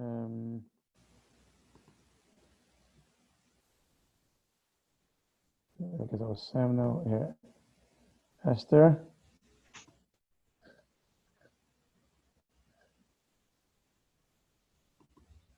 Hello? Okay, I think you're unmuted now. Hello? Hello? Yeah, do you hear me? Hello? Hello? Yeah. You hear me? Yeah. Okay, so I did the general journal entry for the house, and then I was trying, like one of the lines were skipped, so I was trying to like erase that line, and it by mistake deleted the whole entry. Are you able to repost it so I can see exactly what we did? Yeah. Just remind me to send me to email to everyone else, so I could open up for now if someone else doesn't need to see.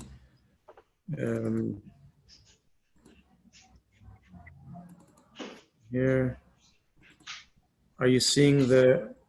Oh, was there the black box coming over? Yeah, yeah. I Yeah, tried you to just move. moved it to the bottom, yeah. Yeah, I And there's tried also one on the right. Yeah. This is the Q&A. But one is a Q&A answer, and one is I'm trying to figure out what's going on because I'm actually last time I was by a different Wi-Fi place, and now I'm back in my regular place, and I see the issue still there. So it's not related to. I don't know if it's a Zoom error. I have to find out if any people have such a similar issue. Okay. Okay. You could just leave that up for a few minutes. I'll leave it up and I'll That's go it. with my next question. I'll see Okay, thanks.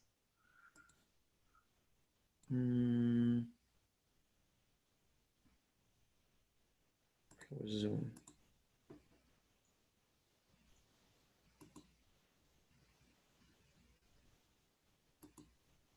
Okay, get the box away. Okay.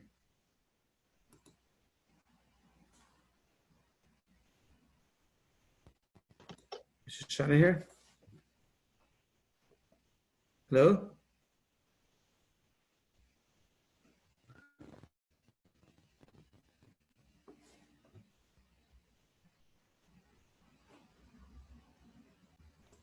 Hello?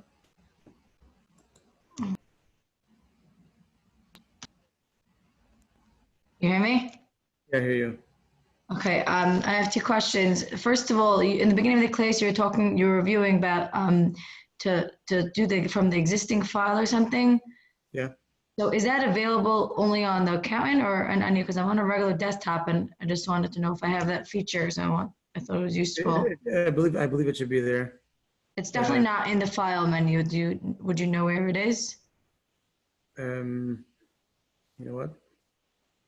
when you, if you would, the drop down doesn't have it. If you would go to file, create new company, right, file, new company, could you manually select new company from existing file? 1 second, it's loading. 1 second, just actually ran away from the QuickBooks for the journal entry.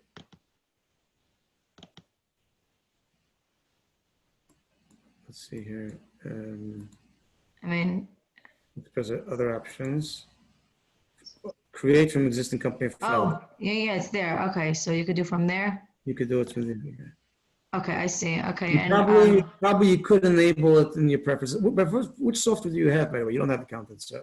Desktop Pro. Yeah, but you could do it. So, like I said, if you had a very detailed chart of accounts and you don't want to, you only want to do it once and not have to do it again, that's a very useful feature.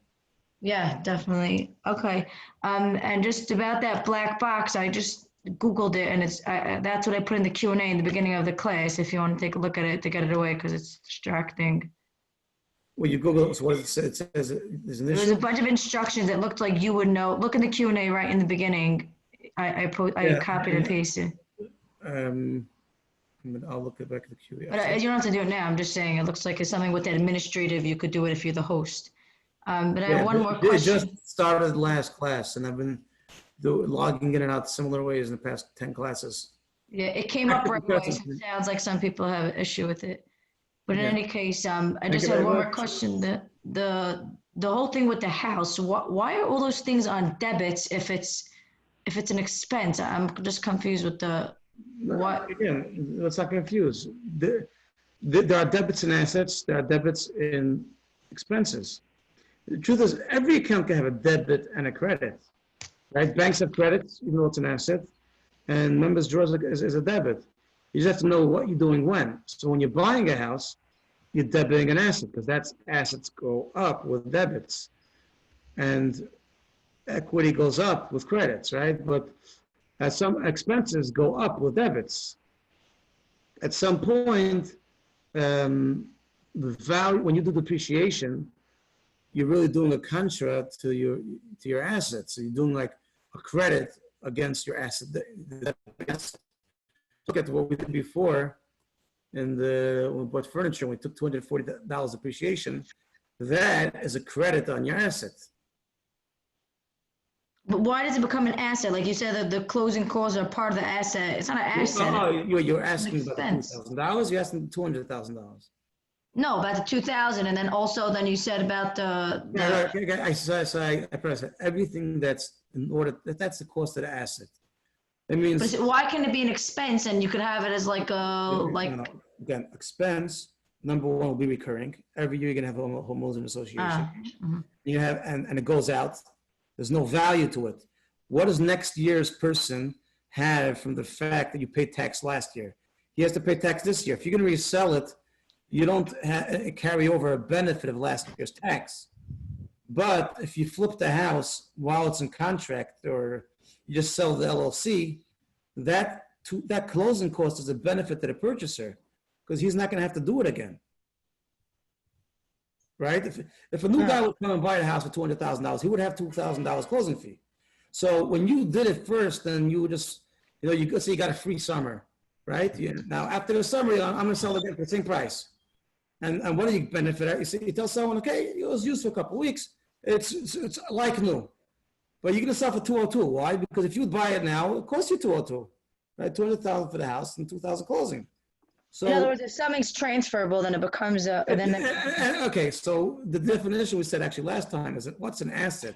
Something of value the company owns. So the closing cost that bought the asset is the value that you own and you can transfer it. The tax you paid last year is no value anymore. And that's actually why it's an expense because it's gone. It's out the door. So is that why the homeowners thingy is considered an expense because it's because there's nothing there, right? So the supplies we did as an expense, but we're going to do a next one adjusting entry because what happens if you end of the year you still have $50 left? So you still have, you can't claim it. It's really a small amount. So for a real tax perspective, you can just leave the expense there. But if you want to do proper, just understand how adjusting entries work in the bigger scale, it's that if you still have $50, if I sold the company today, there's $50 of supplies that are transferable. So now you have to undo $50. You have to credit the expense, right? Before we had expense of 177 from this paper, which was in a debit. Now we're going to credit expense, what's it called? $50 of supplies. And what's the debit? The debit will be an asset, a supply asset. So everything could be on a debit or a credit, depending when you're doing it. Okay, and one more question with the reconcile. So when I was doing it, then I realized that I didn't have even the $3 deposit, or so I did it, and I went back, and then it still didn't. QuickBooks still didn't recognize that I did it. Is there a way to refresh QuickBooks that it recognizes when you did something, or it's supposed to automatically? If when you put in the reconciliation, you had a bank balance of 618 or 621. Whatever. I didn't have the $3 in there. I'm forgetting. I had 618. Yeah. 618. So it's a problem. So then go back to you could do reconciliation as if it was 618, and you could receive the $3 in June 1st. What I'm trying to say is when I did the $3, like, why didn't QuickBooks do it and adjust it that my amount was the right way? Is there a way to refresh it? No. You received the $3 when? I think I fixed the date. You just changed the date, but when you did the original reconcile and you pressed, you did 618. Yeah, for 531. Yeah, I did it 531. You did it for 618 and you didn't have the deposit yet. You went now and you manually deposited that. Well, that's a reconciliation closes the month. So for all practical purposes, you'll have to pick up that $3 deposit on the next statement. Saying that you can't really deposit it for a previous date? You can, no, you reconciled already. You said that the bank statement shows 618. Oh, but I thought I canceled it. I said forget it because I wanted to put it. Well, you could do like this. Either you go back to banking reconcile, and you'll see maybe you never finished reconciliation, so you're still where you are. If you did, you can also undo the last reconciliation and make it match it. It shows you undo last reconciliation if you see. Right. Yeah. Okay. I think I remember seeing that. Okay. Great. I think that's enough. Thank you so much. Yeah. Okay.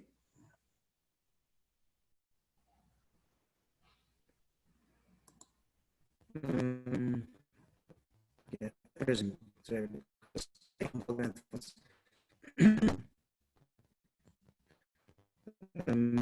we're reporting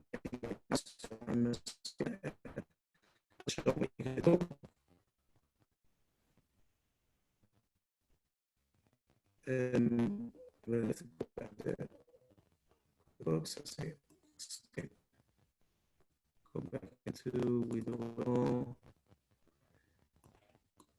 And again, to arrive at the general journal, you either go to enter general journals and you'll go back looking for a journal, or you go to any of the items you recall are in the journal. If you know there's an interest expense of $500, find it and double click it. If you know there's a HOA of $20, you find it and double click it and go and double click on the register and the journal entry. Okay, so I believe that's so. Okay, see more attendees have questions. I missed.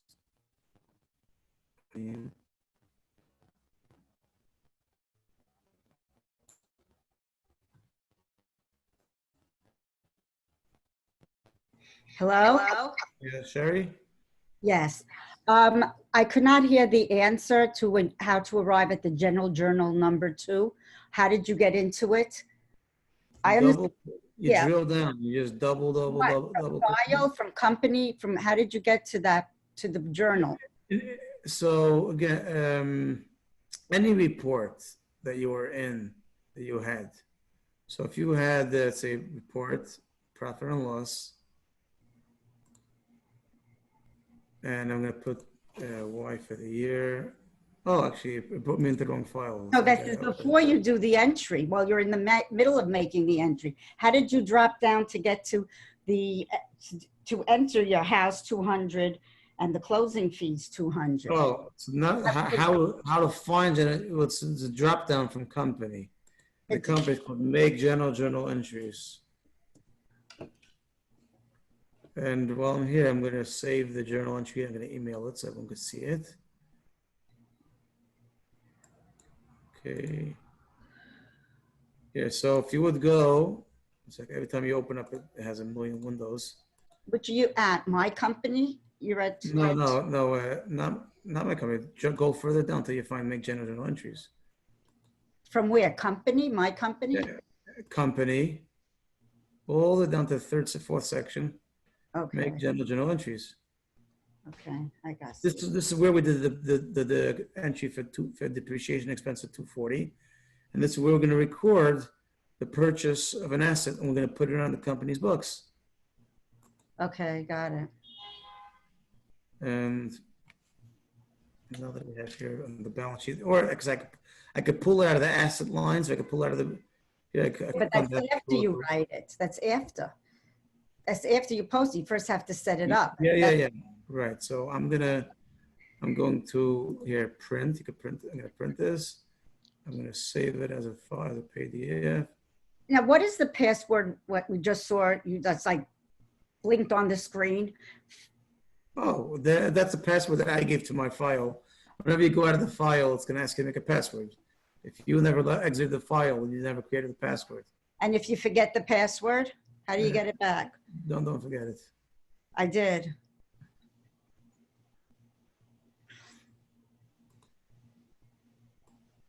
Right now, I'm not sure what to tell you. Try the last 4 passwords you believe you created, and hopefully it'll be one of those. Some people have like a master key. They just have one password for everything. So Okay, but then this came up. If you plan to use the company file in multi-user mode after the update. ignore it because you're probably not going to have accountant software. I want this because I can have it classify something. Oh, please move this window away from the share. Other users will be able to use the updated file even if they're not using the latest QuickBooks Desktop release. Do you want to continue? Yeah. Yes? Yeah, you of course, you're going in. It's like you don't want to stay where you are. No. Okay. Okay. So GJ. Oh. Thank you very much. That's it. Please move this one away from the shared application. This is something with the settings. GJ2. Save and close. Okay, and this should be regarding the email. Am I still on the share from QuickBooks? You see that? Okay. We did journal too. I just did it now. Downloads. I think it is working. Check it. Check it.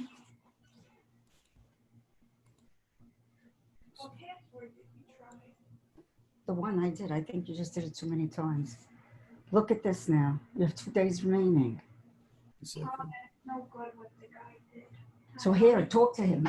We're up to the part. He's like, well, I'm on with him. Ask him. What do I should do? Okay, Sherry, do you still have a question or should we go to the next person? Sherry, please come.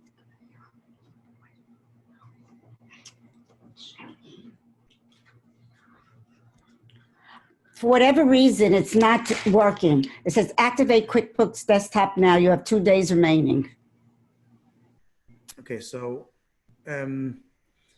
most likely you have the right software, but you never activated it. So even if you put in the license helped you for installation, but you have to activate it.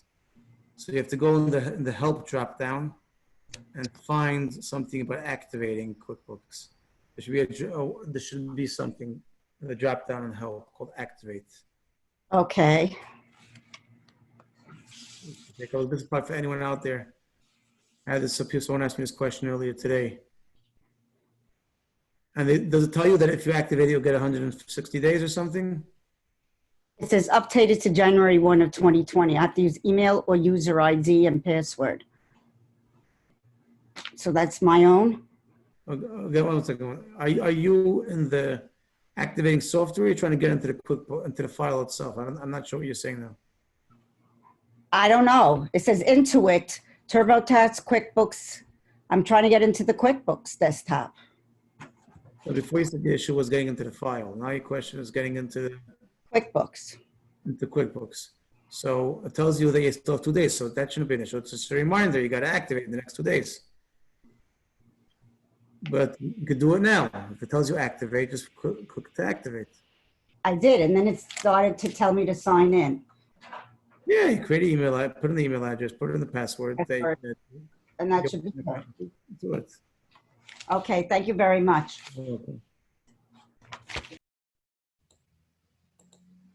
Okay. Does anyone else have a question tonight? I'll do the Q&A.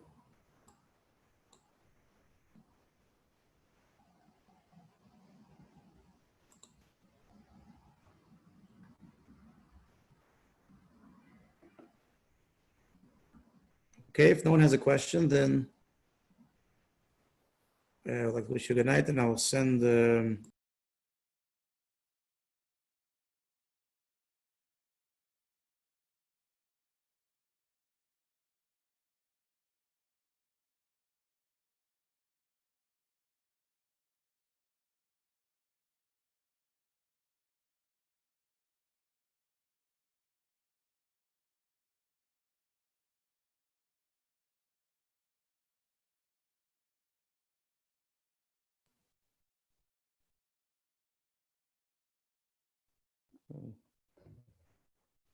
Baruch Hashem. Okay, I hope it was okay. Have a good evening, everyone. Kol Tov. And with Hashem, see you on Wednesday.